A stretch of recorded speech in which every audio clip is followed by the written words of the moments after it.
Hi friends, welcome to Subbu facts. ఈరోజు మనం జ్వాలా తోరణం గురించి తెలుసుకుందాం. శివకేశవులకు అత్యంత ప్రీతికరమైన కార్తీక మాసంలో వచ్చే ప్రతి తిథికి విశేషమైన ప్రాముఖ్యత ఉంటుంది. ఈ మాసంలో వచ్చే పౌర్ణమి చాలా విశిష్టమైనది. ఈ రోజు ఏర్పాటు చేసే జ్వాలా తోరణం దాటడం కోసం భక్తులందరూ ఎదురుచూస్తారు. శివాలయంలో కార్తీక పౌర్ణమి రోజు జ్వాలా తోరణం ఏర్పాటు చేయడం ఆచారంగా వస్తుంది. జ్వాలా తోరణం కార్తీక పౌర్ణమి రోజున మాత్రమే నిర్వహిస్తారు. దీని కింద నడవడం వల్ల సర్వ పాపాలు తొలగిపోతాయని భక్తుల విశ్వాసం.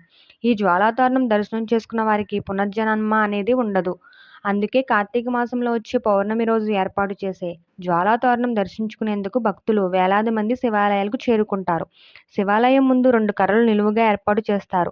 దానికి అడ్డంగా మరో కర్ర కట్టి కొత్త గడ్డిని తీసుకొచ్చి చుడతారు. దీని మీద నెయ్యి వేసి మంట పెడతారు. దీన్నే జ్వాలాతోరణం, యమద్వారం అని కూడా పిలుస్తారు. పార్వతీ పరమేశ్వరులకు పల్లకిలో ఎత్తుకుని ఈ తోరణం కింద 3 సార్లు అటు ఇటు తిరుగుతారు. ఈ పల్లకి పక్కన నడిస్తే చాలా మంచిదని భక్తుల విశ్వాసం. ఈ జ్వాలా తోరణం దాటిన వారి యమలోకంలోకి వెళ్లే అవసరం రాదని చెబుతున్నారు.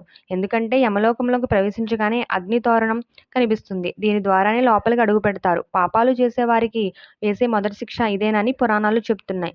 అందుకే ఈ జ్వాలా తోరణం దాటే యమలోకం అడుగుపెట్టే అవకాశం రాదని, పరమేశ్వరుడు అనుగ్రహం పొందుతారని అంటారు. జ్వాలా తోరణం దర్శించుకున్న, దాని కింద నడిచిన సకల పాపాలు తొలగిపోతాయి. అలాగే చాలా మంది ఈ భస్మాన్ని ఇంటికి తెచ్చుకుంటారు.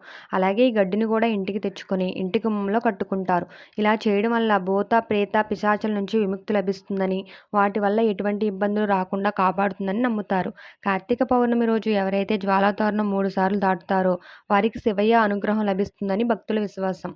జ్వాలాతోరణం వెనుక ఉన్న కథ. జ్వాలాతోరణం ఏర్పాటు చేయడం వెనుక పురాణ కథ ఒకటి ప్రాచుర్యంలో ఉంది. క్షీరసాగర మథనంలో దేవతలు, రాక్షసులు అమృతం కోసం చిలికినప్పుడు ముందుగా ఆలాహలం బయటికి వచ్చింది. అది చాలా విషపూరితమైనది. వినాశనాన్ని సృష్టించింది. దీనితో దాని నుంచి కాపాడమని దేవతలు పరమేశ్వరుని శరణు వేడుకున్నారు. అప్పుడు శివుడు ఆ విషాన్ని తాగి తన గలలంలో ఉంచుకున్నాడు. అది చూసి భయపడిపోయిన పార్వతీదేవి విషం వల్ల తన భర్తకు ఎటువంటి హాని కలగకూడదని భావించి నివారణ కోసం జ్వాల కింద నుంచి దూరి వెళ్తానని మొక్కుకుంది. అలా పార్వతీదేవి చేయడం వల్ల శివుడికి విషం వల్ల ఎటువంటి ప్రమాదం జరగలేదు.